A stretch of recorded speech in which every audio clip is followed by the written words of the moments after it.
Tenho uma cadeira antiga em casa, uma daquelas de madeira pesada, escura, que herdei do meu avô. Ela sempre range a cada movimento. Um som que já faz parte do meu apartamento. Por costume, eu sempre deixava ela encostada na mesa da sala, virada para o canto, sem atrapalhar a passagem. Mas há 4 dias, algo estranho começou a acontecer. Comecei a encontrá-la virada, diretamente para a porta do meu quarto. Na primeira vez, achei que eu mesmo tivesse mexido sem perceber. Sabe como é? A gente faz coisas no automático, nem nota. Voltei, coloquei a cadeira no lugar de sempre, virada para o canto, e segui com a vida. Mas no dia seguinte, a mesma coisa. A cadeira estava lá, com um encosto apontado para minha porta, como se estivesse me observando dormir. No terceiro dia, a mesma cena. Já não podia ser coincidência.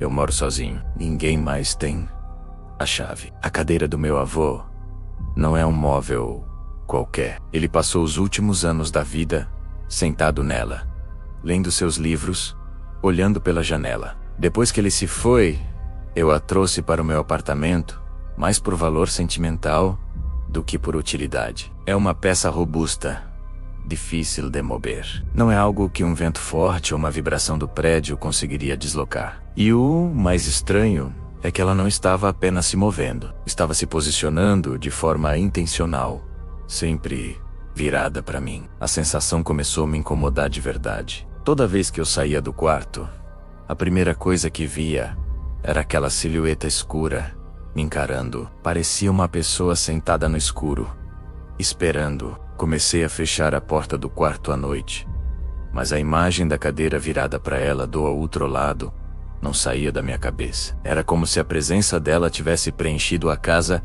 de uma forma que nunca tinha acontecido antes. A madeira escura parecia ainda mais sombria.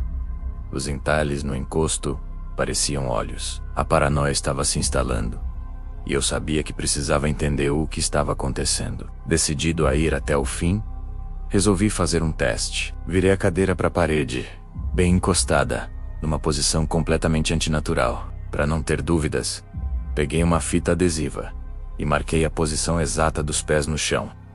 Criei um perímetro. Se ela se movesse, eu saberia exatamente o quanto e para onde. A ideia de que algo ou alguém estava movendo a cadeira enquanto eu dormia me dava calafrios. Para ter a prova final, configurei a câmera do meu celular. Coloquei o aparelho em cima de uma estante, com um bom ângulo da sala, e comecei a gravar. A bateria estava cheia, o modo noturno ativado. Eu queria registrar qualquer coisa, um vulto, um som, o que fosse. Fui para o meu quarto, tranquei a porta e tentei dormir. Mas o sono não vinha. Fiquei horas olhando para o teto, ouvindo cada pequeno ruído do apartamento, imaginando o que a câmera poderia estar captando. De manhã, acordei com um coração acelerado. A primeira coisa que fiz foi pegar o celular e assistir à gravação. Avancei o vídeo rapidamente, passando pelas horas de silêncio e escuridão. Nada. Até que, exatamente às 3h22 da madrugada, o microfone captou um som baixo, um arrastar lento, quase imperceptível. O som de madeira se arrastando no piso. Continuei assistindo, com os olhos fixos na tela. A imagem estava escura, mas o sensor da câmera começou a clarear aos poucos para compensar a falta de luz. E então, eu vi. A cadeira não estava mais virada para a parede. Ela tinha girado lentamente e estava agora virada para o corredor, como se estivesse esperando alguém chegar. As marcas de fita no chão confirmavam. Ela havia se movido. Não havia ninguém na gravação. A cadeira simplesmente se moveu sozinha. O ar faltou nos meus pulmões. Ver aquilo, gravado, concreto, transformou o medo em pânico. Não era minha imaginação. Aqui, lo era real. A cadeira não estava apenas se virando para mim, mas também para outros lugares. Como se tivesse vontade própria.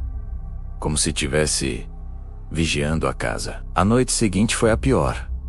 Depois de ver a gravação, a ideia de dormir era impossível. Decidi que ficaria acordado na sala, para ver com meus próprios olhos. Apaguei todas as luzes, deixando apenas a claridade fraca, que entrava pela janela da rua. Sentei no sofá do outro lado da sala, de frente para a cadeira. O silêncio era absoluto, quebrado apenas pelo zumbido da geladeira e pelos sons distantes da cidade. As horas se arrastaram. Meia-noite, 1, 2 da manhã. Nada. Comecei a pensar que talvez a minha presença ali estivesse inibindo o fenômeno. Mas então, por volta de 3h20, quase no mesmo horário da noite anterior, ouvi a madeira estalar. Um estalo seco, alto, que cortou o silêncio. Fiquei imóvel, prendendo a respiração. A cadeira começou a girar. Muito, muito devagar. Não foi um movimento brusco, como se tivesse caído ou sido empurrada. Foi um movimento suave, deliberado, como se uma mão invisível estivesse no encosto, empurrando com todo o cuidado do mundo. O rangido era agonizante, lento, constante. A cadeira girava milímetro por milímetro, virando exatamente na minha direção. Era lento demais para ser o vento. Era pesado demais para ser qualquer outra coisa. Eu estava paralisado no sofá, assistindo aquela cena de pesadelo se desenrolar na minha frente. O encosto alto, os braços de madeira, tudo se alinhando para me encarar no escuro. Quando a cadeira finalmente parou, virada de frente para mim, o rangido cessou. O silêncio voltou, mas era um silêncio pesado, carregado de expectativa. E foi nesse silêncio que ouvi outro som. Um som que fez cada pelo do meu corpo se arrepiar. Foi um ruído baixo, abafado, o som de peso pressionando o assento de couro, como se alguém muito levemente tivesse acabado de se sentar nela. O som sutil da madeira, cedendo sob um peso que eu não podia ver. Eu não estava mais sozinho na sala. Havia algo, ou alguém, sentado naquela cadeira, me observando no escuro. Não consegui me mover. Fiquei ali, sentado no sofá, até o sol começar a nascer, com os olhos fixos na cadeira vazia, mas que eu sentia estar ocupada. O medo era tão intenso que parecia algo físico, uma pressão no meu peito. Eu não gritei, não corri, apenas fiquei ali, esperando. Esperando o quê? Eu não sei. Talvez que a figura invisível se levantasse, ou que falasse, mas nada mais aconteceu. Apenas o silêncio e a presença. Ontem, quando acordei, depois de finalmente conseguir dormir por algumas horas no sofá, encontrei a cadeira numa nova posição. Ela estava virada para a porta de entrada, não para o meu quarto, não para mim, mas para a porta principal do apartamento, como se estivesse vigiando quem entrava e saía. Aquilo me deu uma nova onda de pavor. Ela estava ciente do mundo exterior. A sua atenção não estava mais só em mim. Passei o dia no trabalho como um zumbi. A imagem da cadeira não saía da minha cabeça. O que eu faria? Queimaria?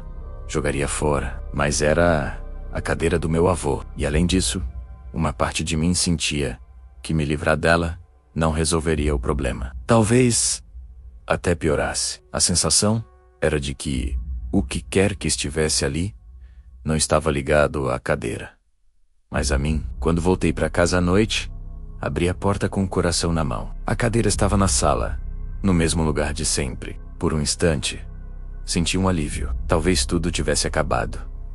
Mas então, olhei para o chão. A marca da fita adesiva ainda estava lá.